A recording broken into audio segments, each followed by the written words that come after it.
কে কাঁদবে কে হাসবে? হাসার কর্তব্য কার আর কান্নার কর্তব্য কার? দুজনে কাঁদে, দুজনে কাঁদে, ওরে সচি কাঁদে আর জগন্নাথ কাঁদে। দুজনে কাঁদে, দুজনে কাঁদে, সচি কাঁদে আর জগন্নাথ কাঁদে। কাঁদে তারা দুজনেই কাঁদে। ওরে ভাবে আলাদা ছিল রে, তাদের ভাবে আলাদা ছিল রে, তাদের ভাবে আলাদা ছিল রে, ভাবে আলাদা ছিল রে। দুজনের ভাবে একই নয়, আলাদা ছিল রে। দুজনের ভাবে এক ছিল না রে, আলাদা ছিল রে। দুজনের ভাবে এক নাই। বলি কেন বাবা দুজনের ভাবে এক না হলে তাহলে গোবিন্দ আসবে কি করে? এই দেখো এই জায়গায় ভাব দেখো, জগন্নাথ মিশ্র কাঁদছে গোবিন্দের কাছে, প্রভু আমার সচি যেন ভালো থাকে। আর সচি কাঁদছে গোবিন্দ, তুমি তো বলেছিলে আমার পুত্র হয়ে আসবে, আমার প্রাণ যাই যাক তুমি একবার আমার পুত্র হয়ে এসো। তাই এই কলির প্রথম সন্ধ্যায় আজ গৌর পূর্ণিমা পেয়ে গেছে, কিন্তু আমরা গোস্বামী মত বর্গে আগামী দিন আমরা পালন করব। তাহলে গৌর পূর্ণিমার দিনে আমাদের ডিম খাওয়া উচিত তো নাকি? হ্যাঁ, কি খাবো? মাংস খাবো? হ্যাঁ, আরে হ্যাঁ না বলবেন তো আপনারা? তাহলে গৌর পূর্ণিমা উৎসব যদি এখানে অনুষ্ঠান করে তাহলে ডিমের দোকান বসিয়েছেন কেন?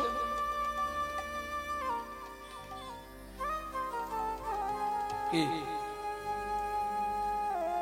এই জন্য তোদের কীর্তন শুনে কোনো লাভ হয় না, কারণ তোরা তো নিষ্ঠা নয়, আচার্য নয়।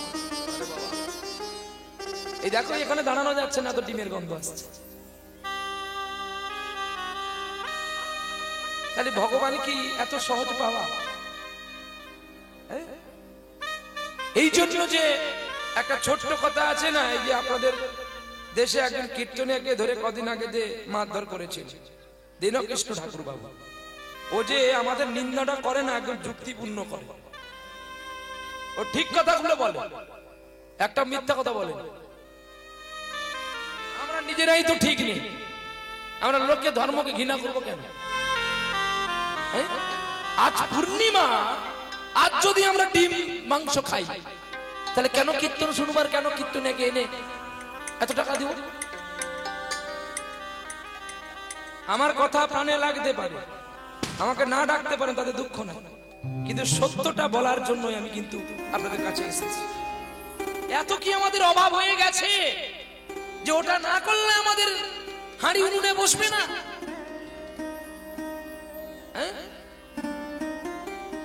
যারা ইংরেজ তারা আজকে মায়াপুরে এসে দেখবেন না আজকের রাতটা, আজকের দিনটা কি হচ্ছে। তারা ধুলাই গড়াগড়ি দিচ্ছে গৌরের জন্মতিথিতে, আর আমরা হরিনামের মেলা বসিয়েছি, মাইকে প্রচার করছি, নবদ্বীপ থেকে কীর্তন নিয়ে এসছে, কীর্তন করবে, আর এদিকে তাকে ডিমের গন্ধ দিচ্ছি। কি হবে? একটা কথা বলি শুনবেন, ইঁদুরের গর্তে ইঁদুর থাকে, সাপ যদি বাঘ জানে তাহলে গর্তে ঢোকা উচিত, নালে সাপই কে ইঁদুরটা কিন্তু মেরে ফেলবে। এত বড় সাপটাকে ইঁদুরটাই মেরে ফেলে, কারণ যে যার রাস্তাতে যে যারই সে। আমার বলার কর্তব্য বলবো, 24 পরগনাতে আপনাদের চরণ ধুলির কৃপায় আমি কোনো প্যান্ডেলে গান করিনি এমনটা নেই, কোন প্যান্ডেলে ডিম নাই এমনটাও নাই। হ্যাঁ, চলুন তো আমাদের বাঁকুড়াতে বলুন, নদিয়ায় বলুন, হুগলি জেলায় বলুন, মেদিনীপুরে চলুন, দেখবেন। কালকে তো গান করলাম খড়গপুরে, কত বড় প্যান্ডেল, ওরে বাবা, প্রায় 8 থেকে 10,000 ভক্ত হয়েছে। মানুষ পাগল কৃষ্ণ নাম শোনার জন্য। গান শুরু হয়েছিল 8টাতে, না 8টাতে শুরু হয়েছিল, গান চলছে 11:30 পর্যন্ত। তিনারা বলছে, বাবা তোমার কষ্ট হচ্ছে, তুমি একটু একটা চেয়ার দিচ্ছি, বসে বসে না 10টা মিনিট বলো। কত বড় মেলা, তার মেলা কমিটিতে লেখা আছে এখানে তিরেঙ্গা গুটকা খাওয়াও দণ্ডনীয় অপরাধ, দেখতে যদি কোনো দোকানে পাই 50,000 টাকা জরিমানা। আবার কমিটির ছেলেগুলোর বয়স জানো 18 বছর, 19 বছর, 20 বছর ছেলেগুলো। এখানে চাউমিন বানাতে পারো, কিন্তু কোনো আমিষ যুক্ত চলবে না, এমনি করো। 3 দিন তাদের একটা ফর্দমালা আমরা পড়লাম। তারা সারা বছর মানুষের বাড়িতে কাজ করে, 23টি ছেলে, 23টি ছেলে সারা মাসটা বছরটা মানুষের বাড়িতে কাজ করে, আর সেই পয়সাগুলো গুছিয়ে রাখে 23 জন দিয়ে। তারা কালকে রাত্রে 8,000 ভক্তের অন্নদান করেছে এবং কম্বল, শাড়ি ইত্যাদি ইত্যাদি মানুষের কাছ থেকে চেয়ে চেয়ে এনে করেছে। তা বাদে হরিনাম যজ্ঞ দিয়েছে। সমস্ত দোকানদারদের বলেছে, তোমরা এমনি দোকান দাও, তোমাদের পয়সা দিতে হবে, কিন্তু তোমরা নিষ্ঠায় দোকান দাও। তাহলে বলো, একটা যুব সমাজ কি করে দিল? আর আমরা কেমন যে সামান্য অর্থের জন্য, আর কত টাকা দোকানে বিক্রি হবে, কত টাকা আবার কমিটিকে। মহাপ্রভুর কথাগুলো চৈতন্য শিক্ষাষ্টকম যদি আপনাদের বাড়িতে কারোর থাকে, আপনারা দর্শন করবেন, লেখা আছে যে আগে শুদ্ধ হও, তারপরে গীত গাও। মানে আগে তোমাকে শুদ্ধ হতে বলেছে, তাহলে শুদ্ধ হতে পারলে তোমার কথা শুদ্ধ হবে। আর শুদ্ধ যদি কথা হয়, তাহলে সে কথা কাজ করবে। তাহলে শুদ্ধ আচরণ করেনি বলে অকালে মৃত্যু হয়েছিল কার? না, শুদ্ধ আচরণ করেনি বলে অকালে মৃত্যু হয়েছিল মহাভারতে কর্ণের। আজকে গুরু পূর্ণিমা, আজকে গৌর পূর্ণিমা, আহা আমরা ভগবানকে ঠকাচ্ছি। তাহলে ভগবান বলবে তোদেরকে আমি ঠিক ঠকাবো। হ্যাঁ, এখনই যদি একটা ইসলাম ধর্মের মানুষ এসে তোমাদের বলে, তোমার কমিটিকে উত্তর দিতে পারবে যে আমরা গরু মাংস খাই বলে তোরা তো বড় বড় লেকচার মারিস, আজকে তো তোদের পূর্ণিমা, তোরা কেন ডিম মাংস খাচ্ছিস? কি উত্তর দেবে?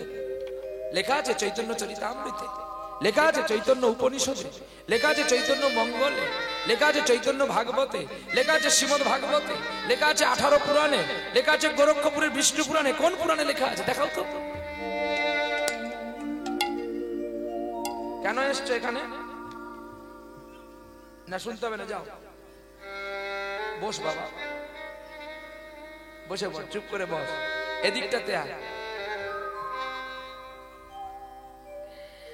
কি আসবি বাবা, ভগবানকে তো ধূপ চন্দন দিয়ে গন্ধ দিতে হয়। আমি গান গাইতে বোধে পারবো না, বমি হয়ে যাবে।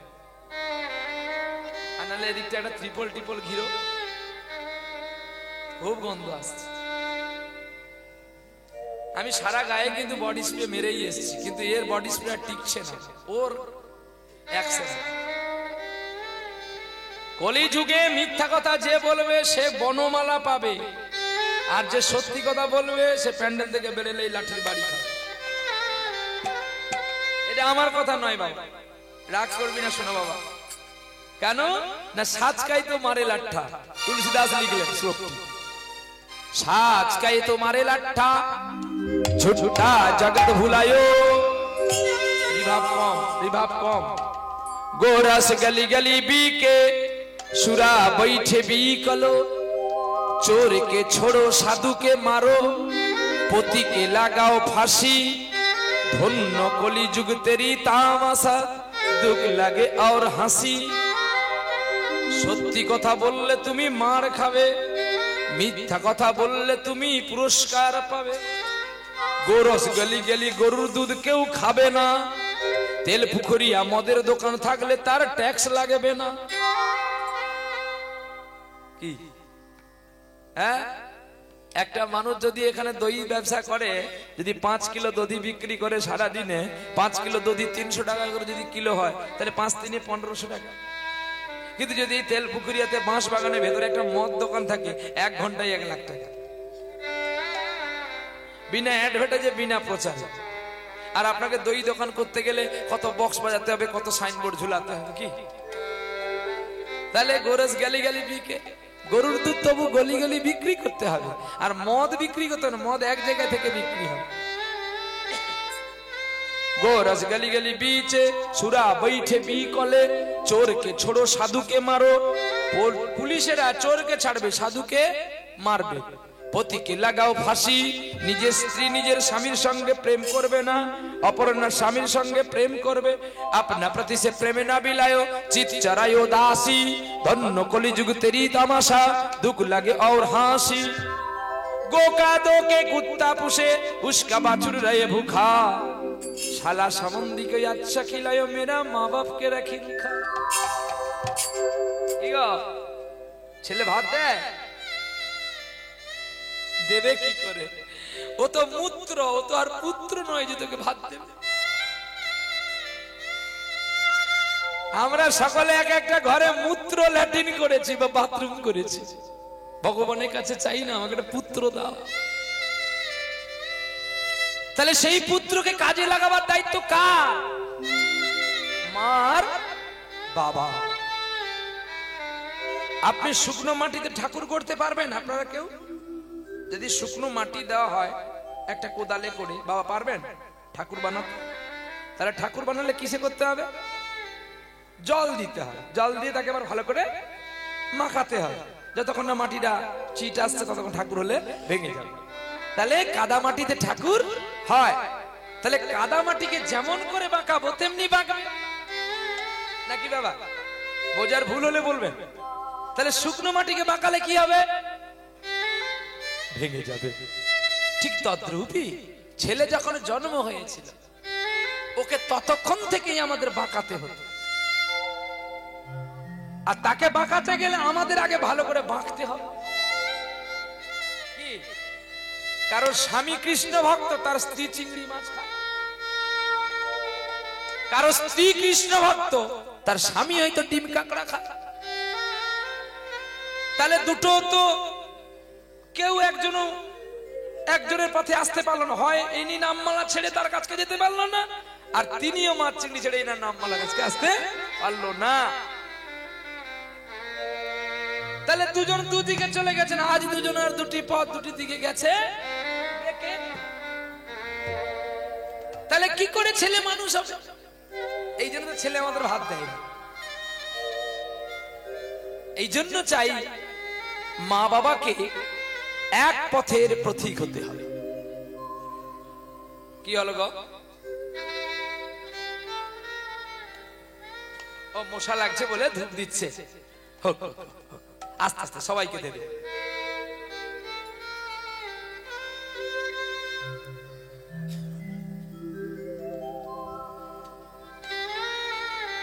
তাহলে আমাদের কর্তব্য মা বাবাকে সৎ নিষ্ঠাবান হওয়া, আর সৎ নিষ্ঠাবান হলেই আমাদের পুত্র সৎ নিষ্ঠাবান হবে। আজকে আমি এই জায়গায় এসেছি কার জন্য? আমার মা আর আমার বাবার জন্য। তারা যদি নিষ্ঠাবান না হতো আমি আসন পেতাম? তাহলে মা বাবার শ্রদ্ধা ভক্তি ছাড়া কোনো সন্তান পৃথিবীতে ভালো জায়গায় যেতে পারে না। তাহলে আমাদের কর্তব্য সেই আসল ভগবানের সেবা আমাদের আগে করা। তাই তো বললাম আমরা যে কীর্তন যদি শুনবি তোরা, আগে বাবা মাকে সেবা কর, আগে সাত্বিক আহার কর, তারপরে তোদের কীর্তন শোনাটা সার্থকতা লাভ হবে। এত কীর্তনিয়া থাকলো কেন? শিলপাদ সুখদেব গোস্বামীকে নিয়ে এত মুনি থাকলো, এত দেবতা মন্ডলী থাকলো, বারে বাবা। কেন 16 বছরের ছেলেকে দিয়ে পরীক্ষিত হরিনাম শুনেছিল? বা শ্রেষ্ঠ আসন কেন দেওয়া হয়েছিল? তার কারণ জন্ম মানুষের আসল পরিচয় নয়, কর্ম মানুষের আসল পরিচয়। আচ্ছা বাবা, তোমরা বলো তো, তোমরা ছোটবেলায় ভাবতে যে আমি এমন তিলক পরবো, এমন নামের মালা করবো? হ্যাঁ, তাহলে স্বীকৃতি কে দিল? মা। আর কে? বাবা। আর শেষ স্বীকৃতি কে দিল? সদ্গুরু। আমি তোমাকে চলে যেতে বলছি বলে তুমি রাগ করেছিলে? কেন যেতে বলছি জানিস? বৈষ্ণবের স্থান এখানে হয় না। বৈষ্ণবের স্থান হয় সুগন্ধিত চন্দন। বৈষ্ণবের আসন আলাদা করতে হয়। বৈষ্ণব এক আসনে বসেন না। আপনারা আমাদের বীরভূমে যাবেন, দেখবেন বৈষ্ণবদের আলাদা আসন করা হয়, ব্রাহ্মণদের আলাদা আসন করা হয়। কেন না? ও তোমাদের বন্ধু, তাহলে বন্ধুর আসনটা তো একটু আলাদা হবে। প্রমাণ কৃষ্ণ সারা বলি, কৃষ্ণ সারা বলি সুদামাকে কোথায় বসিয়েছিল কৃষ্ণ? হ্যাঁ, সোনার সিংহাসনে বসিয়ে কৃষ্ণ কি করেছিল? সুদামা দুটি চরণ ধুইয়েছিল না? কি দিয়ে? জল দিয়ে। কি জল? নয়ন জল। সুদামা বলছে তুমি এ কি করছো বন্ধু? সখা, সারাটা জীবন তুমি আমার জন্য কাঁদলে, আমার জন্য ভাবলে, আমার জন্য চিন্তা করলে, আজকে একটু আমাকে তোমার জন্য ভাবতে দাও, আমাকে একটু তোমার জন্য কিছু করতে দাও বন্ধু। সুদামা কাঁদছে, আর সুদামার চোখের জলগুলো গিয়ে পড়ছে কৃষ্ণের মস্তকে, আর কৃষ্ণ চরণ দুটি বক্ষে ধরে কাঁদছে, আর কৃষ্ণের নয়নের জলগুলো সুদামার চরণে পড়ছে। এই ভক্তিটার নাম ছিল অনন্যা ভক্তি, যে ভক্তিতে কোনো আসক্তি নাই। তুমি আমার আর আমি তোমার। সেদিনই কৃষ্ণ হেরেছিল বন্ধু সুদামার কাছে। এই জন্মে 14টা বছর কাটালো হারাম হারাম বলে, বাকি এ জন্মে স্ত্রী পুত্র সবকে পরিত্যাগ করে ক্ষত বিক্ষত হয়ে গেছে শরীর, তবুও গেছে বন্ধুকে একটু চিড়ের গুঁড়ো খাওয়াবে বলে। তাই আমাদের কর্তব্য একটু শুদ্ধ, একটু প্রবৃত্তি মার্গে আমাদের আশা, তবেই আমরা আলোচ্য জল পাবো। শুধু আমার কথা বলে আপনাদের কষ্ট দিলাম, চোখে জল আনলাম, ক্ষমা করবেন। অনেকেই কাঁদছে শুধু আমার কথা শুনে। সেই ভক্ত ছিল, সেই তার বন্ধু ছিল, আর সেই তার ভাই ছিল। আজকে এমন ভাই আর দেখা যায় না। কিন্তু আমি ভাগ্য গুণে মা পেয়েছি, আমি ভাগ্য গুণে আমার বাবা পেয়েছি, আর আমার বংশের মধ্যে সবচেয়ে আমি ভাগ্য গুণে আমার দাদা পেয়েছি। আমি জানি না যে আমি রামায়ণে পড়েছি রামচন্দ্রের গুণের কথা, কিন্তু আমার দাদা যে স্বয়ং রাম আমি নিজেই জানি না। আজকে খড়গপুর থেকে এসেছি আপনাদের এই কি জানো পিওরের মোড় জয়নগরের কাছে, ওখানে তো শো করব। আমরা গাড়ি লেগেছে 6টায়, 10টায় শো, 9টা পর্যন্ত আমরা ঘুমাবো, পুরে উঠে আবার গান গাইব। ঠিক 8টার দিকে দাদা ফোনটি লাগিয়ে দিয়েছে, ভাই তুমি কি করছো? আমি তো বুঝতে পারিনি কে বলেছে বলে, আমি তুই ফোন রাখো তো। আবার ফোন লাগিয়েছি, ভাই তুমি রেগে গেছো? আমি দাদা বলছি। ব্যাস, আমার ঘুম চলে গেছে। ঘুম থেকে ওঠো, এমন সময় ঘুমোলে গলা ভেঙে যাবে, ওঠো একটা গান শেখো। বাহ, আর ঘুম হলো না, বসে বসে একটা গান শিখে নিলাম। দাদা গানটা পাঠিয়ে দিল মোবাইলে, গানটা শিখে নিলাম। আর আজকে আপনাদের কাছেও গিয়ে দেব।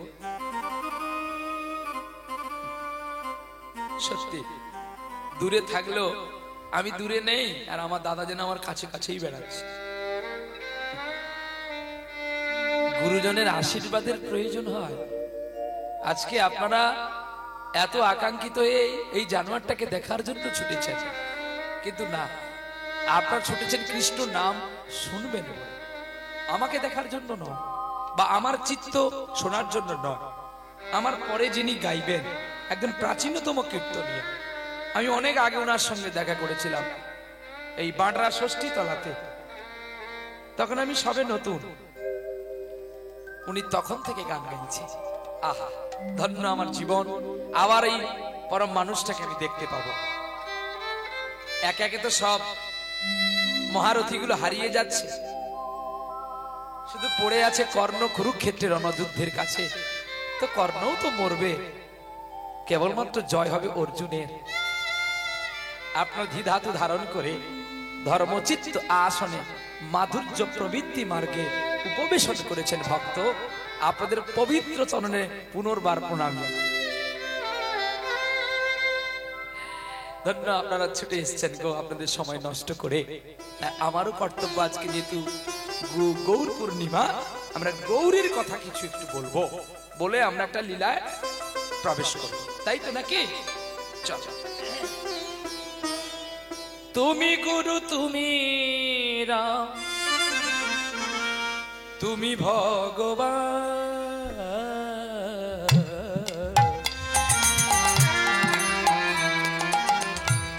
তোমার লাগিয়া আমার কাঁদে মন প্রাণ। তুমি গুরু, তুমি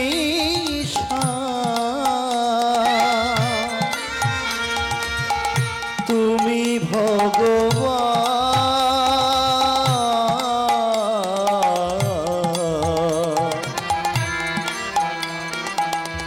তোমার লাগিয়া আমার কাঁদে মন প্রাণ। তুমি গুরু, তুমি রাম,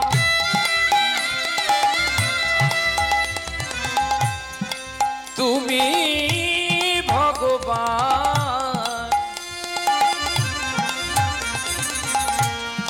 তোমার লাগিয়া আমার কাঁদে মন প্রাণ।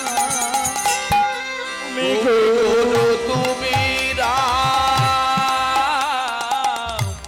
তুমি ভগবান,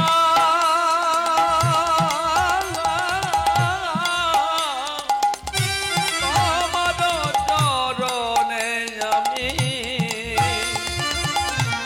জানাই প্রণাম।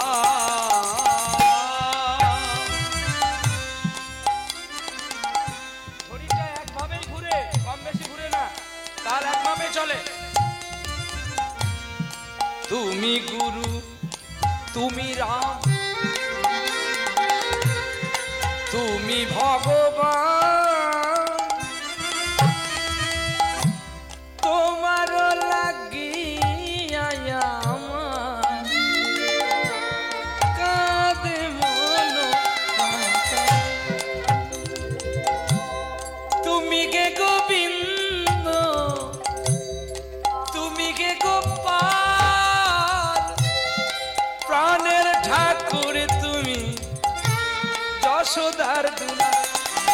দয়াময় কৃপাময় দয়াময়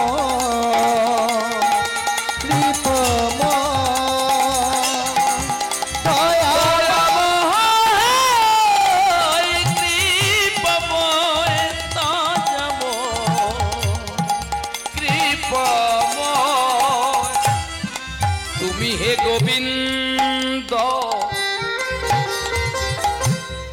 তুমি হে গোপাল,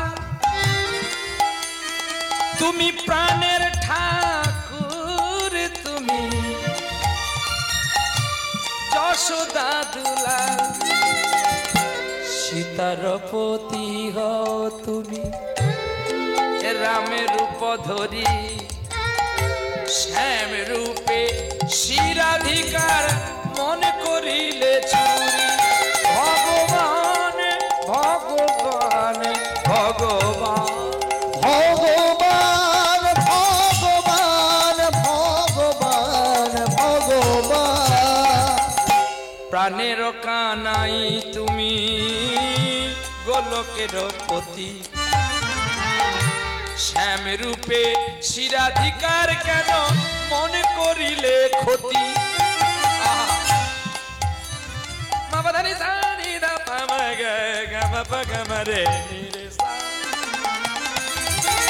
কেন রাধার অন্তরে তুমি ক্ষতি করলে প্রাণনাথ? একবার আমায় আমায় বলো বংশীধারী, ওরে যুগে যুগে অবতরী শ্রীকৃষ্ণ রাম, তোমার লাগিয়ায় আমার কাঁদে মন প্রাণ, তোমার লাগিয়া প্রাণ কাঁদে মন প্রাণ, তোমার লাগিয়া আমার কাঁদে মন প্রাণ।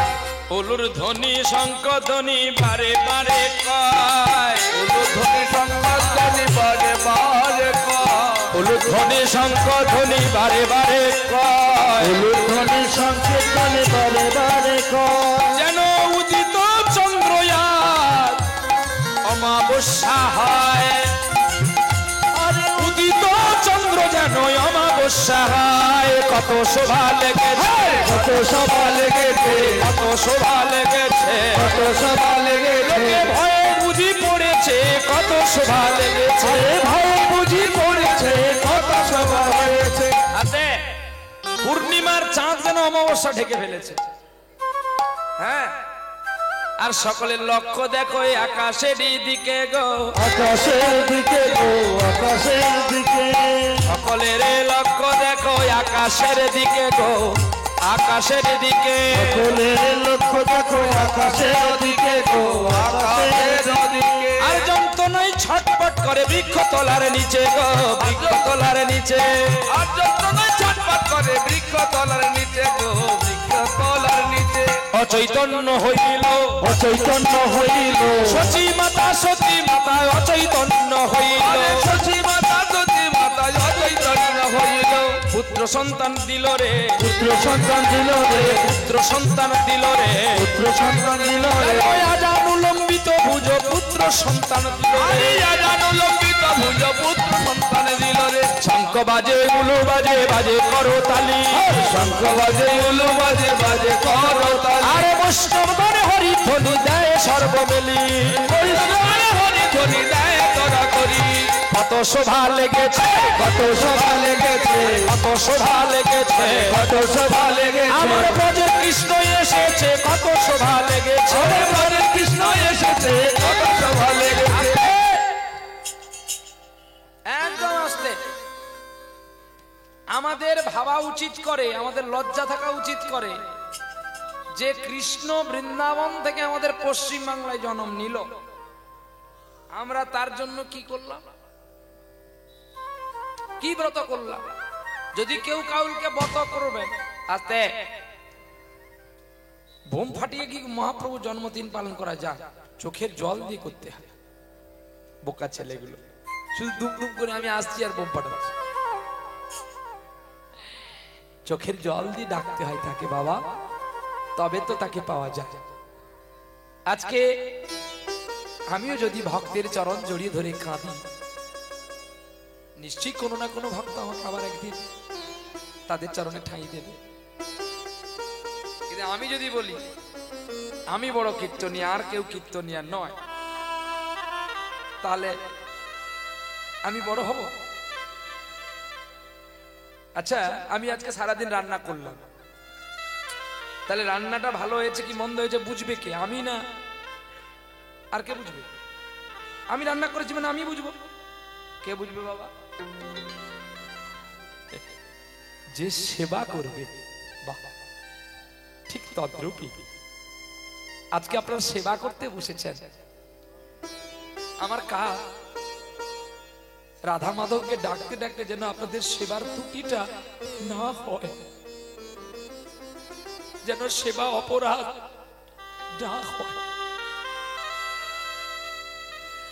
জানেন, একদিন নারদ অপরাধ করে ফেলেছিল, সঙ্গীতের মধ্যে তাল কেটে দিয়েছে। আর যেই তাল কেটে দিয়েছে সারা সঙ্গীতগণ অসুস্থ হয়ে পড়েছিল। তাই আমাদের প্রত্যেককে লক্ষ্য রাখা দরকার, তাল মাত্রাকে মাথায় নিয়ে গান করতে হবে, যাতে ভক্তির কষ্টটা না হয়। কম বেশি যদি আমরা গাইবো, তাহলে আমরা এত টাকা নিয়ে আসবো কেন? আমার কথা বাবু, গায়ে বাজা কথা, সে বাজতে পারে। টাকা যখন নিবি ডাঁটে, আসবি তো কোমরটা এঁটে। সুর, তাল, মাত্রা, ছন্দ যেন অ্যাকুরেট হয় ছুটে, নাহলে তোর ঘুরে বান সে ঘটোৎকচের মতো দেবে একদম। কর্ণ যত বান ছুটছে ঘটোৎকচে, ঘটোৎকচ ধরছে।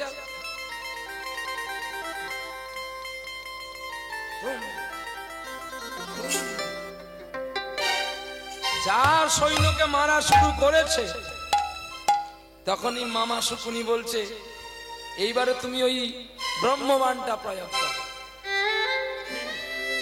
কিন্তু ব্রহ্মবাণ তো রেখেছিল অর্জুনের সঙ্গে যুদ্ধ করবে বলে। দুর্যোধন বলে, তোমার এই বাণ রেখে লাভ কি যদি আমি মরে গেলাম? তখনই দুর্যোধনকে রক্ষা করার জন্য ওই বাণটি মারলেন বটে, কিন্তু দুর্যোধন তো রক্ষা হলো না। তাই আমাদের কাজ অহংকার করে নয় বা গর্ব করে নয়, বলে তুই দুদিনের ছোড়া, তুই আমাদের জ্ঞান দিবি। আমি কাউকে জ্ঞান দিইনি বাবা, আমি জাস্ট কথাটা তুলে দিচ্ছি যে আমাদের লক্ষ্য থাকা দরকার, সুর পরম ব্রহ্ম, তালও পরম ব্রহ্ম। তাহলে দুই ব্রহ্মের একটা মিলন হলে কিন্তু একটা ডিম্বাকৃতি প্রকাশ হয়, আর সেই ডিম থেকে একটি বীজ হয়, সেই বীজটা হয় একটি সঙ্গীত। অর্থাৎ মা বাবার আনন্দ না যেন হলে আমি আসতাম না। কি বাবা, আপনি যদি আমার মার সঙ্গে আনন্দ না করতেন, আপনি যদি কৃষ্ণ ভাবনামৃত না হতেন, আমি আপনার পুত্র হতে পারতাম বাবা? তা বলে কি আমি বলবো যে আমার মা বাবা কুকীর্তি করেছে বলে আমি জন্ম হয়েছি? এটা সাধুবাদের ভাষা নয়। সাধুবাদের ভাষা হচ্ছে আনন্দ মিলন। মা বাবার আনন্দে আমি তাদের কোলে একটা পুত্র এসেছি, তাহলে আমার কর্তব্য এমন আনন্দ পিতামাতাকে দেব, তারাও ভগবানের কাছে কামনা করবে আর জন্মে যেন আবার তাদের গর্ভে পুত্র হয়ে আসতে পারি। তাই এমন করে সঙ্গীত ধরো, এমন করে সঙ্গীত গাও, যাতে ভক্ত আনন্দ পায়, ভক্ত যেন না কষ্ট পায়। সেবার অপরাধ হয়ে যাবে, আর সেবার অপরাধ হয়ে গেলে নরকে গমন হবে। তাহলে আমার এই শুভক্ষণে, শুভ লগ্নে, যখন আমার এই পূর্ণিমার চাঁদ উদিত হয়েছে, জন্ম নিল কে? আমার গৌরহরি। কিন্তু তখন তো গৌরহরি নাম ছিল না, তখন তো কোনো নামই ছিল না। জন্ম নিয়েছিলেন একটা ছোট্ট শিশু, আর শিশু যেই জন্ম হয়ে গেল,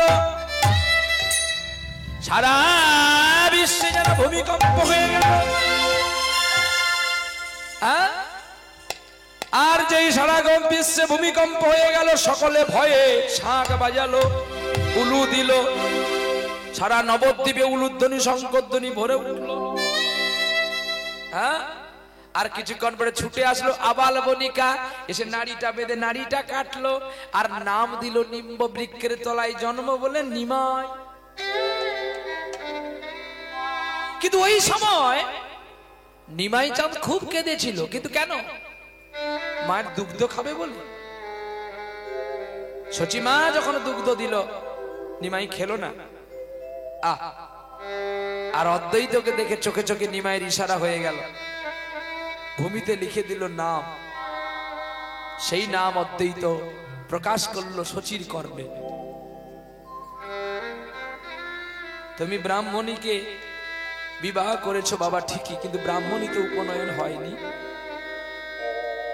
তাই ব্রাহ্মণ শূদ্রানি, জন্ম জায়তে শূদ্র। আমরা যে কুলে জন্ম হই না কেন শূদ্র, তাহলে দ্বিজ উচ্চতে, আমাদেরকে সংস্কারও দ্বিজ উচ্চতে। আমাদের সংস্কার করলেই আমরা উচ্চ পদে আসি, তা নাহলে কিন্তু আমরা যেই পদের মানুষ সেই পদেই আসি। আবার কেউ উচ্চ পদে থেকে যদি কোনো বারবত না মানে, যেমন কি তেমনি কি নাকি ভুল বললাম? তাহলে আমাকে আপনারা সকলে মিলে উঁচু পদে দাঁড় করিয়েছেন, এটা উঁচু পদ তো নাকি? আপনাদের আসনটা পরীক্ষিতের আসন, আর আমাকে যেটা দিয়েছেন এটা ব্যাসদেবের আসন। তাহলে আমার চেয়ে আপনার গুণী হলো, কিন্তু আমাকে ছোট হলো আপনাদের চেয়ে বয়সেও ছোট, এবং গুণেও ছোট, সঙ্গীতেও ছোট, জ্ঞানেও ছোট, কিন্তু তবু আপনারা আমাকে ভালোবেসে একটা উঁচু আসন দিয়েছেন, নাকি ভুল বললাম? তাহলে আমার কাজ কি, আপনাদের কাজ কি? আপনারা যখন আমাকে একটা ভালো চাকরি করে দিলেন, আমাদের কাজ, আমার কাজটা হবে এই চাকরির পয়সা আপনাদের একটু সেবা দেওয়া, নাকি না নিজে ব্যাংক ব্যালেন্স করা? ভক্ত সেবা দেওয়া, এটাই তো কাজ। গোরা কুমোর বলেছিল না ভগবান বিট্টুকে, যে আমার মনে বড় আশা আছে, একটু বৈষ্ণব সেবা দেব, একটু বৈষ্ণব সেবার আয়োজন কর। বলছে আমি তোমার জন্য একটা পাকার বাড়ি বানিয়ে দিচ্ছি। বলে আরে বিট্টু, আমি তো একদিন মারা যাব, এত বাড়ি করে আমার লাভ কি? কিন্তু যদি আমি বৈষ্ণব সেবা দিই, আমি ভব নদীটা পার হয়ে যেতে পারবো। কত বড় কথা বল। তাহলে ভক্তের কাছে এই বাসনা ছাড়া আর কিছু হয় না। ভক্তের লক্ষ্য হচ্ছে বৈষ্ণব সেবা, ভক্তের লক্ষ্য হচ্ছে ভক্ত সেবা, ভক্তের লক্ষ্য হচ্ছে মহান্ত সেবা, ভক্তের লক্ষ্য হচ্ছে নামের মালা করা, ভক্তের লক্ষ্য হচ্ছে গোপনে গোপনে কৃষ্ণকে নয়নের জল দেওয়া। তাই আজকে সচিমার গর্ভে যখন নিমাই চাঁদ জন্ম নিল, আকাশের চাঁদ যেন অমাবস্যায় ঢেকে গেছে, আর এখানে যেন কোটি কোটি চাঁদের উদয় হয়েছে। তিনটি চাঁদ উদয় হয়ে গেল, আকাশের চাঁদ, নিমাই চাঁদ, আর নাম চাঁদ। দেখো একসঙ্গে একই লগনে তিনটি চাঁদের উদয়, আবার তিনটি গ্রহণ যোগ হলো। সকলে বলছে যেন চন্দ্রগ্রহণ হয়েছে, কিন্তু না রে, চন্দ্রগ্রহণ নয়, আসল নিমাই চাঁদের এত জ্যোতি, এই জ্যোতি দেখে ওই আকাশের চাঁদ লজ্জা পেয়ে গেল, আর ওই চাঁদের জন্ম হলো, আমার নিমাই চাঁদের জন্ম হলো, আর একটা ওই যে নাম দিয়ে সচিকে পুনর্জন্ম দিল। আমরা বলি না যে নাম নাম কারণে দিলে আমাদের দ্বিতীয় জন্ম লাভ হয়। অদীক্ষা জীবনম শূন্য দিক শূন্য বান্ধবা, পুত্রহীন গৃহ শূন্য সর্বশূন্য দারিদ্রতা। অর্থাৎ যারা অদীক্ষা, তাদের কাছে যেতে নেই, তাদের হাতে খেতে নেই, তাদের কাছে বসতে নেই। অদীক্ষা জীবনং শূন্য দিক শূন্য বান্ধবা, পুত্রহীন গৃহ শূন্য সর্বশূন্য দারিদ্রতা। মানে যার বাড়িতে পুত্র নেই তার কোনো দাম নাই, যে বাগানে ফুল নাই সে বাগানে কোনো দাম নাই, আর যে দীক্ষা নাই সে দেহ রাক্ষসের সমান।